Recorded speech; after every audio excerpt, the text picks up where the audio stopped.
बात किसी बड़े आपराधिक मामले की हो या फिर किन्हीं दो खुरापात अपराधियों का जिक्र हो तो कई बार आपको ये सुनने में आएगा कि वो तो रंगा बिल्ला थे।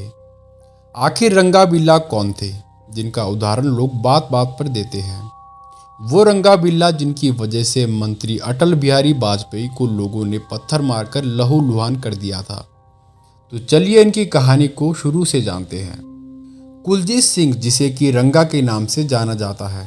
रंगा 1975 में एक ट्रक ड्राइवर था। ट्रक में अच्छी कमाई ना होने के कारण वो ट्रक से ऊब गया था, तो वो मुंबई में टैक्सी चलाने के लिए चला गया। रंगा का मन वहां पर भी नहीं लगता था। उसने श्याम सिंह नाम के एक आदमी से कुछ अलग करने की बात कही थी कि मैं अपनी ज़िंदगी में कुछ अलग करना चाहता हूँ।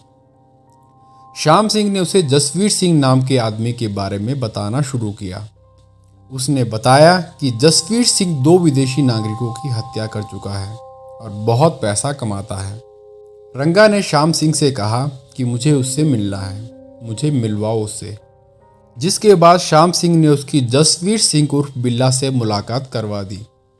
जसवीर सिंह को बिल्ला के नाम से भी जाना जाता था। अब आपको दोनों के नाम पता लग गए होंगे कि एक का नाम था रंगा और दूसरे का नाम था बिल्ला। और यहाँ से शुरू होती है रंगा बिल्ला की जोड़ी की कहानी। शुरुआत में रंगा और बिल्ला मुंबई में कार चुराया करते थे और उन्हें बेचते थे।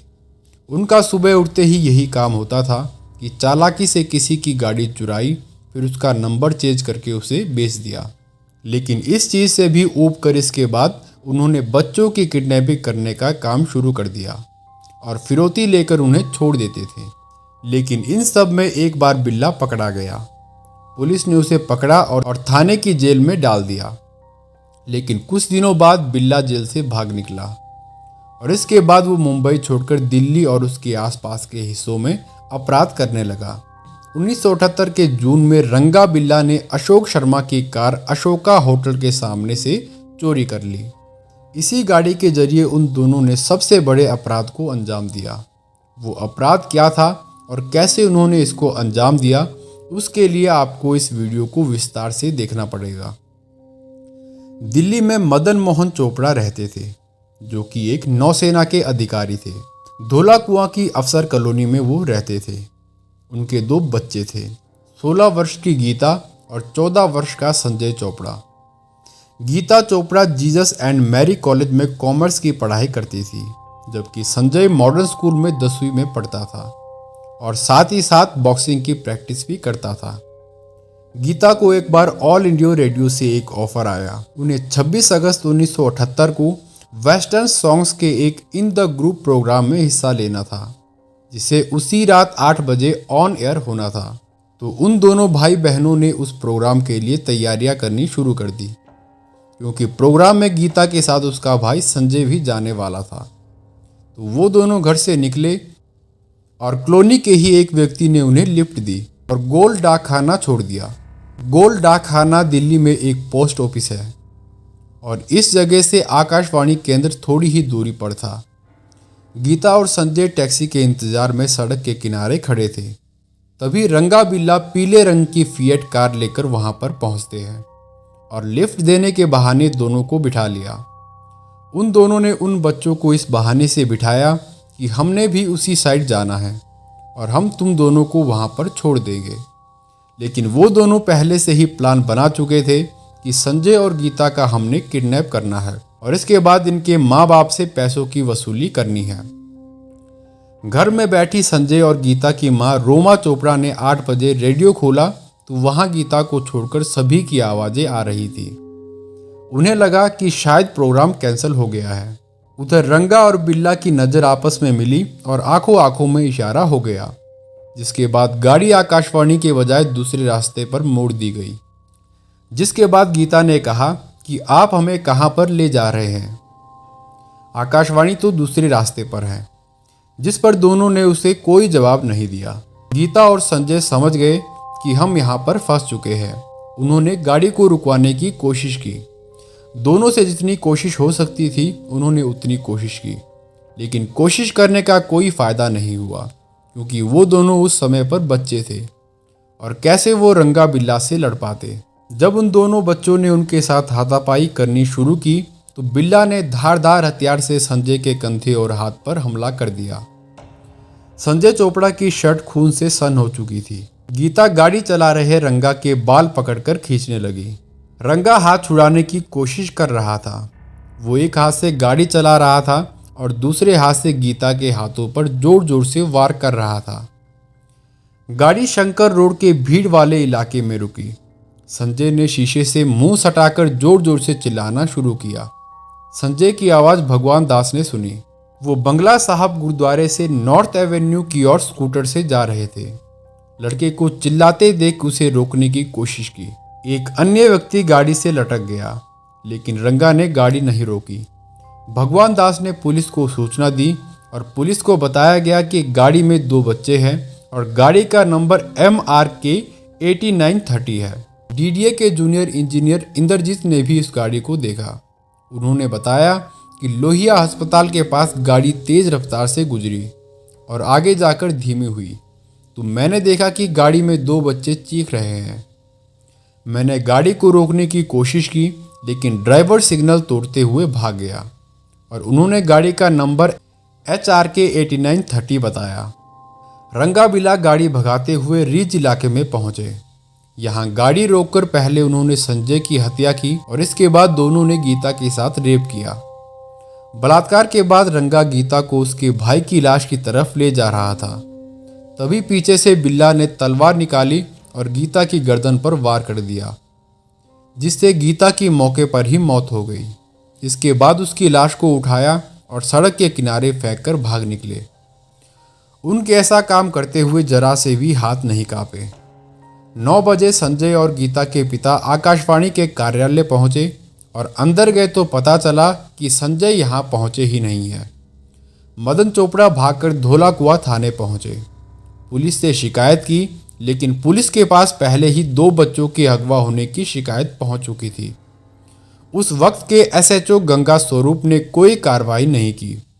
चोपड़ा से थाने के ही हरभजन सिंह ने कहा कि ये मामला हमारे थाना क्षेत्र के अंतर्गत नहीं आता है, बल्कि मंदिर मार्ग पुलिस स्टेशन में आता है, इसलिए आप वहां पर शिकायत करें। चोपड़ा के ही समर्थन में नौसेना के कई और अधिकारी थाने पहुंचे। पुलिस ने अगवा करने का मामला दर्ज किया और तलाश शुरू की। करीब 140 पुलिस वाले 30 अलग अलग गाड़ियों से दिल्ली के हिस्सों में बच्चों की खोज कर रहे थे। कहीं सुराग नहीं लगा तो पुलिस ने जंगलों में जांच शुरू की। पूरा दिन पानी बरसा, इसलिए पुलिस का अंधेरे में चलना मुश्किल हो रहा था।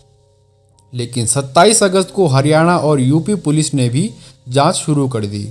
उत्तराखंड, बिहार, मध्य प्रदेश के साथ राजस्थान की पुलिस भी गीता और संजय को खोजने में लग गई। हरियाणा पुलिस ने उस गाड़ी को खोजा जिसे सबसे पहले भगवान दास ने देखा था। ट्रांसपोर्ट विभाग ने बताया कि HRK 8930 नंबर की गाड़ी के मालिक रविंदर गुप्ता है, लेकिन वो गाड़ी फिएट नहीं थी। जो गाड़ी थी उसकी हालत इतनी खराब थी कि दिल्ली तक जा ही नहीं सकती थी। फिर 29 अगस्त को एक चरवाहे को लाश दिखी। उसने पुलिस को सूचना दी। दिल्ली पुलिस तुरंत वहां पर पहुंचती है। सड़क से महज 5 किलोमीटर की दूरी पर पड़ी लाश को बाहर निकाला गया। आसपास रिसर्च शुरू की तो 50 मीटर की दूरी पर एक और लाश मिली। पुलिस अधिकारी मदन चोपड़ा को लेकर वहां पर पहुंचे। मदन ने देखते ही पहचान लिया और उनके मुंह से आवाज़ ही नहीं निकल पा रही थी। पुलिस वालों ने उन्हें संभाला और पोस्टमार्टम रिपोर्ट से पता चला कि गीता के शरीर में 5 और संजय के शरीर में 21 गहरे घाव थे। लेकिन संजय और गीता की लाश मिलने के बाद दिल्ली में हंगामा हो गया। लोकसभा के अंदर कांग्रेस के नेताओं ने जनता दल के खिलाफ नारे लगाए। तत्कालीन PM मोरारजी देसाई से इस्तीफे की मांग होने लगी। मोरारजी देसाई खुद पीड़ित के घर गए और उस वक्त के विदेश मंत्री अटल बिहारी वाजपेयी दिल्ली में प्रदर्शन कर रहे लोगों से मिलने पहुंचे तो किसी ने पत्थर उछाल दिया। पत्थर अटल जी को लगा और उनका कुर्ता लहूलुहान हो गया। सरकार की किरकिरी हुई और पुलिस को अलर्ट किया गया। इसके बाद पुलिस ने अपराधियों को ढूंढना शुरू किया, लेकिन रंगा बिल्ला बहुत शातिर थे। रंगा बिल्ला 8 दिसंबर 1978 को कालका मेल के उस डिब्बे में चढ़ गए जिसमें सारे फौजी भरे हुए थे। उनसे सवाल जवाब किया तो धौंस दिखाने लगे। और आर्मी के ही एक अफसर लॉस नायक एवी शेट्टी ने पिछले दिनों इनकी फ़ोटो अखबार में देखी थी। उन्होंने इन्हें पहचान लिया और तुरंत पुलिस को सूचना दी। इन्हें गिरफ्तार किया गया। रंगाबिला को गिरफ्तार करने के लिए स्टेशन पर करीब 100 पुलिसकर्मी सादी वर्दी में तैनात थे। गिरफ्तारी के बाद केस बहुत तेज चला। पुलिस ने दोनों से अलग अलग पूछताछ की।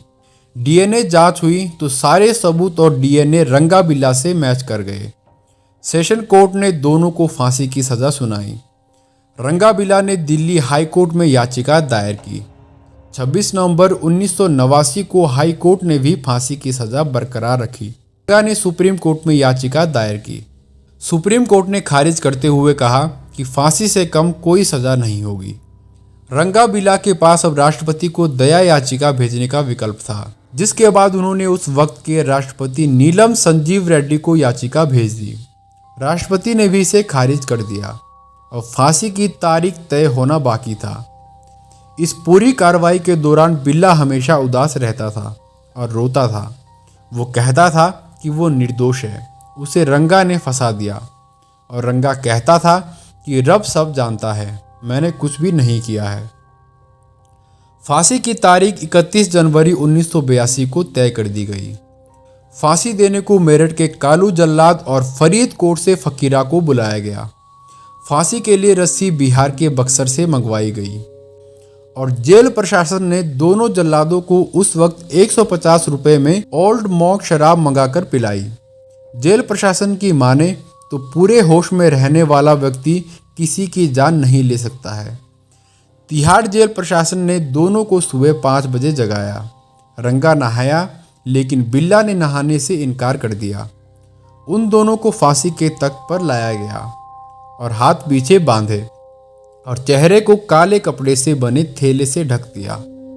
फांसी के तख्त पर पहुंचने पर रंगा ने जोर जोर से नारा लगाया कि जो बोले सोनिया, सत श्री अकाल। तभी जेल के सुप्रीडेंट आर्यभूषण शुक्ल ने लाल रुमाल हिलाया और दोनों जल्लादों ने लीवर खींच दिया।